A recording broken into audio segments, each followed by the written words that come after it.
On my birthday, my sister took my seat at the table while my mom said, "Let her have her moment, you've had enough." I didn't argue. That night, I closed my door for the last time. Weeks later, as they blew out her candles again, their phones buzzed with 96 missed calls, and a message they never saw coming. I didn't think asking to celebrate my 25th birthday at my parents' house would turn into the start of something irreversible. I just missed the way things used to be, my aunts laughing in the kitchen, my uncle sitting on the porch pretending he hated being there, and everyone yelling over each other like some dysfunctional sitcom. I even offered to pay for everything. The food, decorations, drinks, cake, all of it. Just wanted one night where I wasn't the one holding everything together in silence. It was my idea. My invitation. My party. But when I walked in, the first thing I noticed was that my sister, Emma, had taken the seat I always sat in. The seat everyone just knew was mine, even if no one said it out loud. I glanced around, thinking maybe it was a joke. She was already holding court, smiling like she owned the night. People were looking at her like she was the guest of honor. When I asked about it, not even in a confrontational way, my mom didn't even look up from her phone. She just muttered, "Let her have her moment, you've had enough." That phrase hit harder than I expected. You've had enough. I don't even know what she meant by that. I'd been the one paying their electric bills for the last 3 years. I'm the one who helped Emma cover her rent when she decided to follow her dreams and quit her job with no plan. I've never even once asked for anything in return. I thought maybe this night was the one night it wouldn't cost me something. Dinner was awkward from the start. My girlfriend, Lisa, tried to keep things light. She made small talk with Emma, even complimented her on her dress. Emma smirked and told her it was from the new designer line she got, thanks to being the favorite child. Some people laughed. Lisa didn't. It only got worse.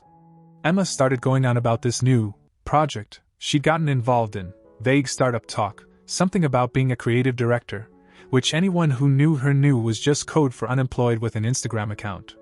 She kept throwing digs at me, saying how some people try to buy happiness but can't find it, how others get it naturally. Every time she spoke, someone would chuckle. I wasn't sure if they were laughing at me or just uncomfortable. Either way, it didn't matter. Then came the cake. I had ordered it myself, chocolate, layered, just like I liked it. When they brought it out, Emma actually stood up and clapped her hands like a child. My mom told me to let her blow out the candles, just for fun. Said it was a tradition now, because she brings the energy. I didn't argue. I didn't say a word. I stood up, walked upstairs, and closed the door to my old room. For the last time. Lisa followed a few minutes later. She didn't ask questions. She just grabbed her bag and took my hand, and we walked out. As we drove away, my phone lit up with messages. Some people were confused. Some angry. Some just disappointed. Not in me, in them. In what they'd seen. And in what they hadn't done. That night I didn't sleep. Lisa stayed over.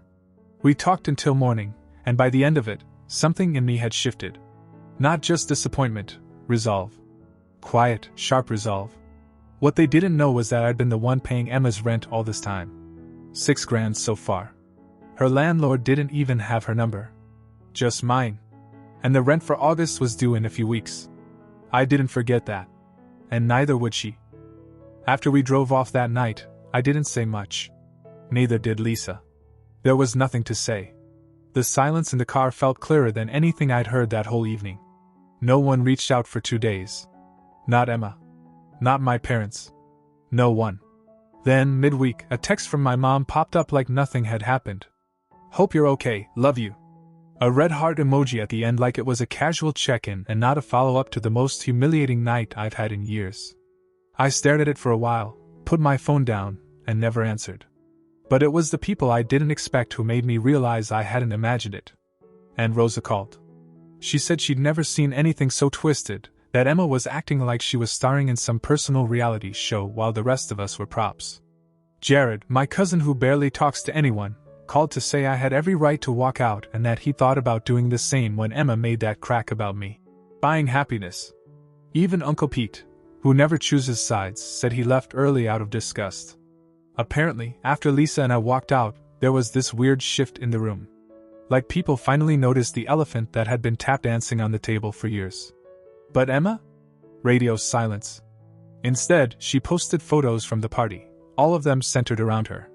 Captioned one of them, "Energy attracts energy." And another, "Your success is someone else's threat."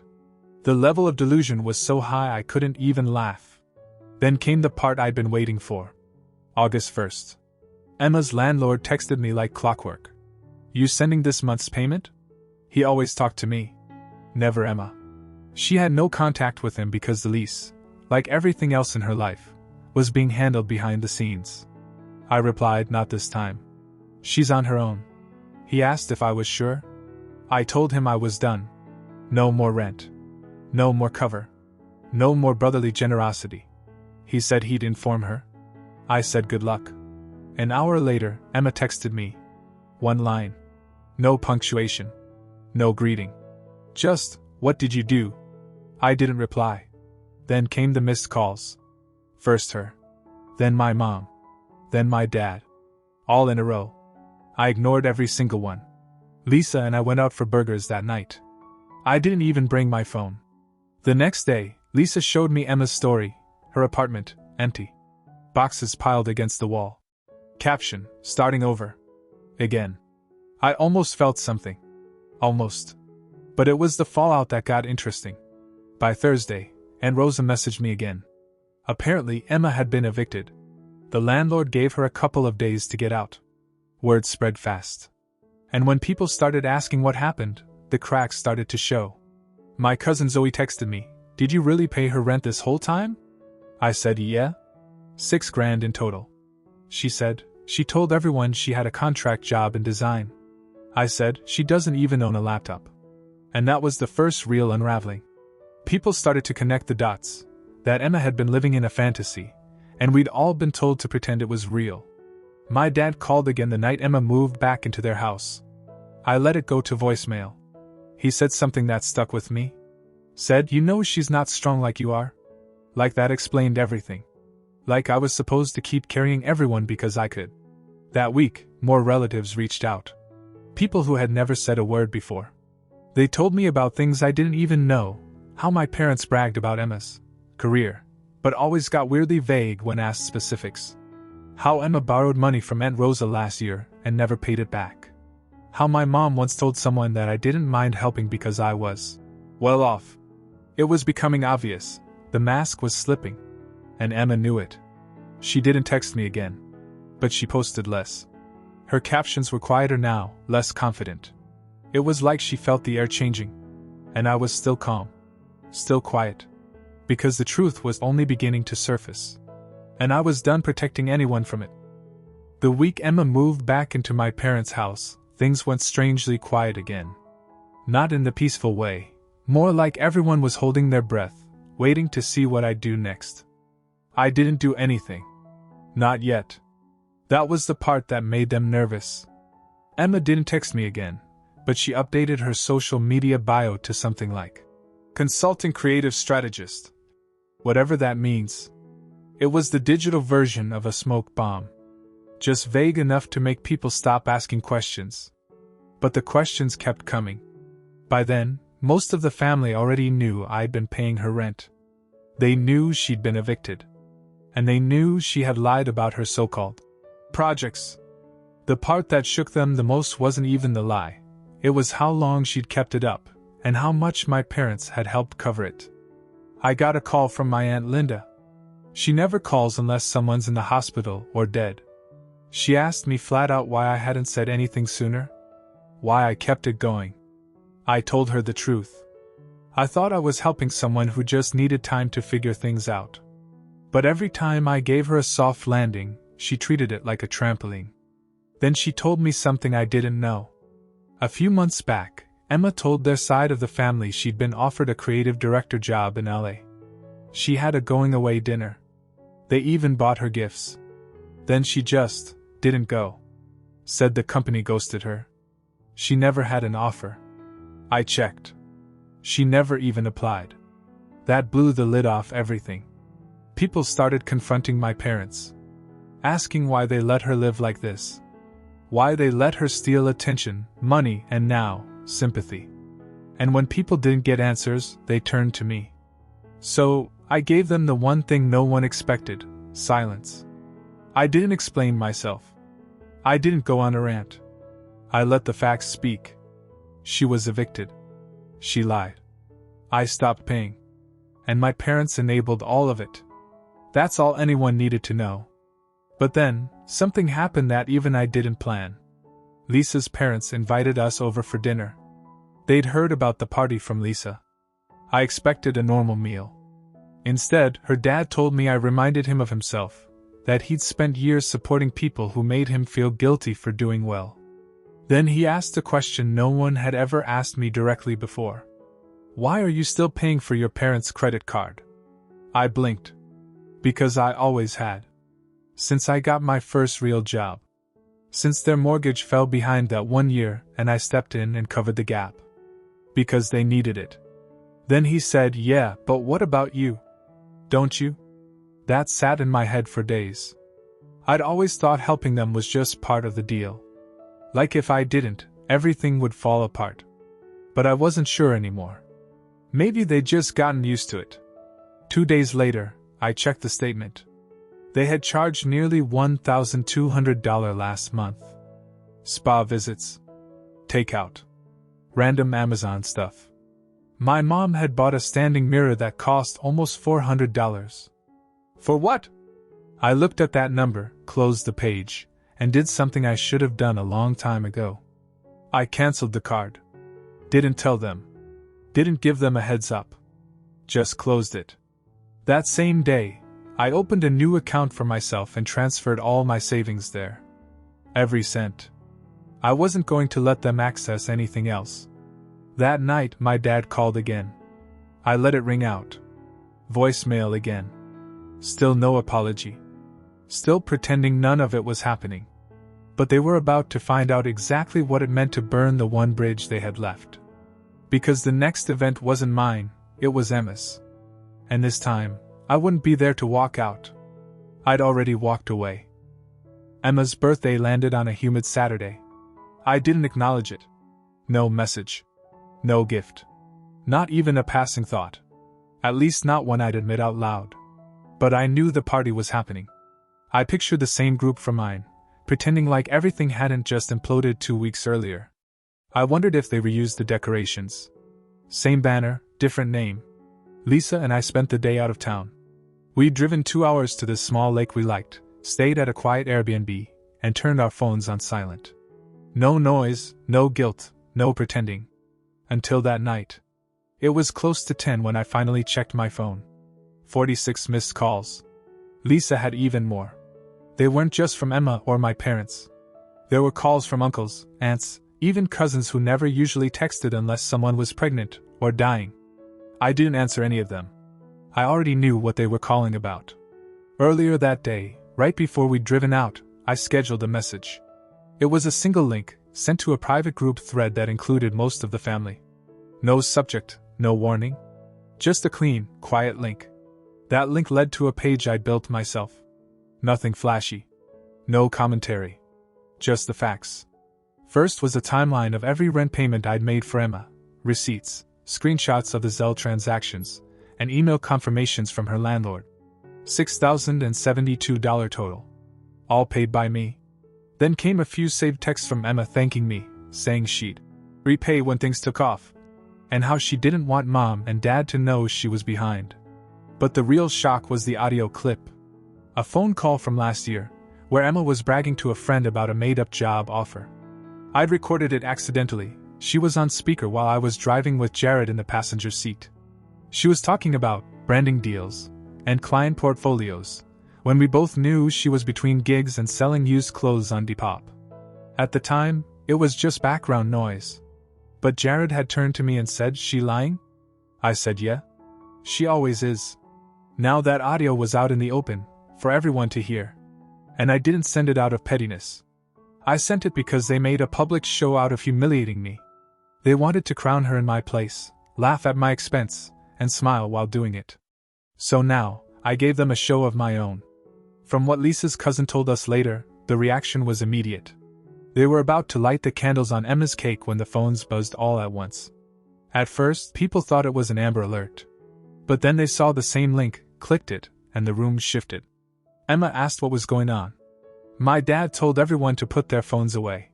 My mom kept saying don't overreact, he's just upset. But the damage was already rolling through the room. Aunt Rosa said she left before the cake was even cut. Jared walked out laughing. Uncle Pete confronted Emma right there, asked if anything about her new job was even real. She didn't answer. But the thing that blew everything wide open was something I hadn't even planned. The website had analytics. I could see who clicked, who watched, who scrolled. And about 20 minutes after the party ended, someone using my dad's email logged into my old credit card portal. That's how I found out they'd used my name to cover their rent. Not once. For 4 months. Nearly $4,000. I'd cut off the card after the birthday fiasco. But apparently they still had the old info saved on food delivery apps and used it to pay utilities, groceries, and rent. The card was supposed to be for emergencies only. Years ago, I'd given them access after my dad got laid off. I forgot about it. They didn't. They drained it in silence and pretended nothing happened. I called the bank the next morning. Told them I'd never authorized those charges. Shut the account down. Filed the report. Froze my credit and moved every remaining dollar into a new, lockdown account. I didn't tell anyone. I didn't need to. The message was coming. That night, after everything had exploded, I sent one final text to the group chat. Everyone was still awake, still reeling. All I wrote was, "You let her blow out my candles. Now watch what happens when I blow out the lights. I'm not your foundation. I'm not your fallback. This was never love, it was convenience. I'm done pretending. Don't call. I've already forgiven you. But I don't owe you anything else." No one replied. That was the real silence I'd been waiting for. After the message, I didn't expect silence to last. I figured someone would snap, try to guilt-trip me again, or throw some last-ditch plea for family unity. But days passed, and no one said a word. Not my parents. Not Emma. Not anyone. It was like the house of cards had finally collapsed, and everyone inside it was too afraid to move. Until the first real consequence hit. Aunt Linda called me one morning, clearly trying to tiptoe around something. She said Emma had gone completely dark on social media. Deleted everything. Even her LinkedIn, which was already built on a pile of lies. Then she asked if I knew what happened with the job. I told her there was no job. Never had been. Emma had been living in a fantasy funded by my bank account and my silence. Aunt Linda didn't seem shocked, just disappointed that it took this long to come out. She said she always wondered why Emma never seemed to struggle, even when she wasn't working.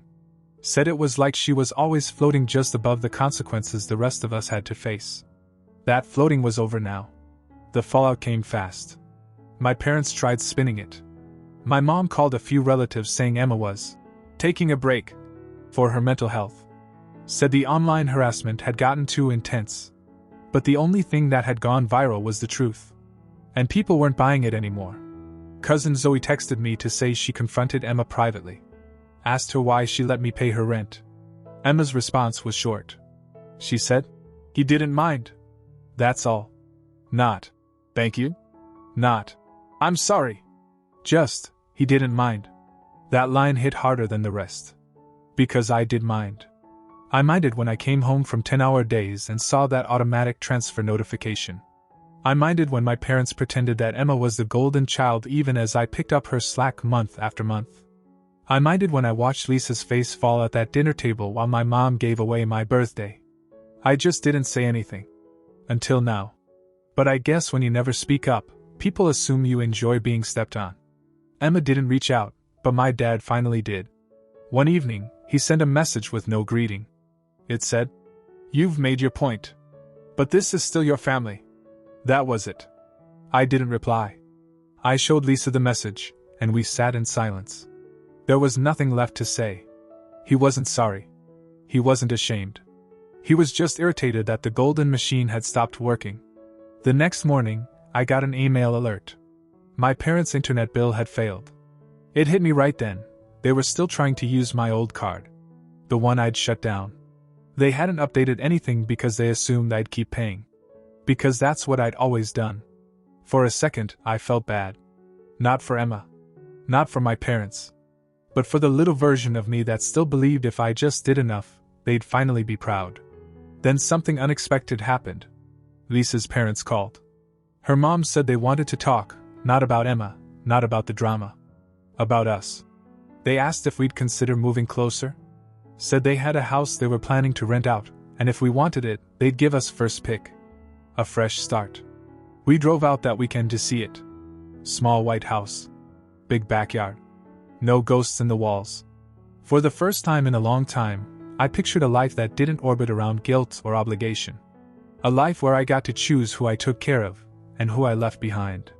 I said yes. And I didn't tell anyone. I packed quietly. No drama. No announcement.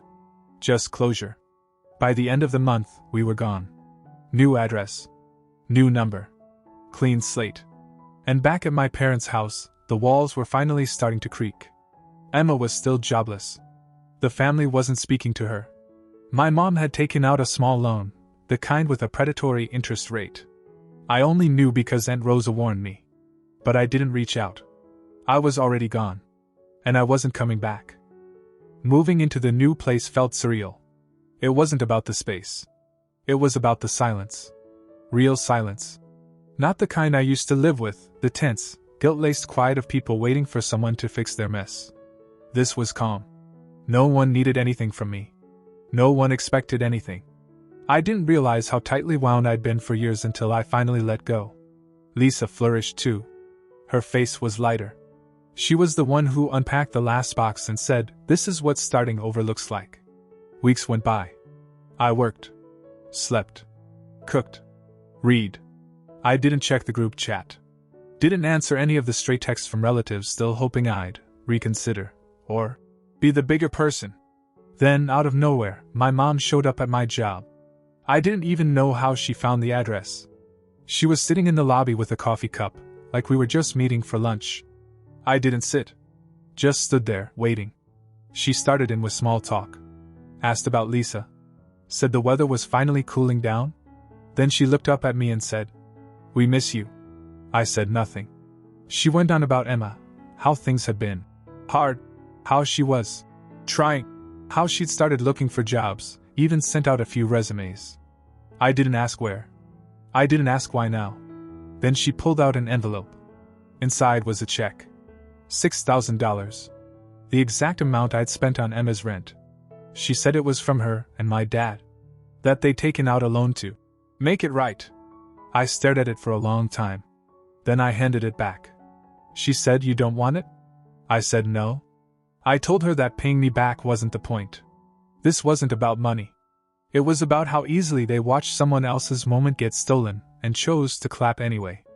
About how they let Emma believe she deserved everything I worked for. How they used me like a lifeline and treated me like a backup plan. Then I told her something I didn't expect to say. I said I forgave them. Not because they asked. Not because they earned it. But because I needed it. I didn't want to carry that weight anymore. I didn't need to hear them apologize to let go. I just needed to mean it when I said I'm done. She didn't cry. She didn't beg. She just nodded. Said okay. And walked out. That was the last time I saw her. I kept the voicemail Emma left the next week. She said she got a job, part-time receptionist at a gym. She didn't ask for anything. Just wanted me to know. I didn't call back. I never once wished her harm. I don't even hate her. I just don't recognize her anymore. And that's the part no one tells you. Sometimes the only way to heal is to let people become strangers again. As for my parents, they stopped trying after that. The card was gone. The money stopped. I wasn't their safety net anymore. I was just Jack. A guy who asked for a seat at his own birthday dinner and left when it was given to someone else. And when I look back, I don't feel angry anymore. Just free. The cycle ended the day I walked out. The peace began the day I didn't go back.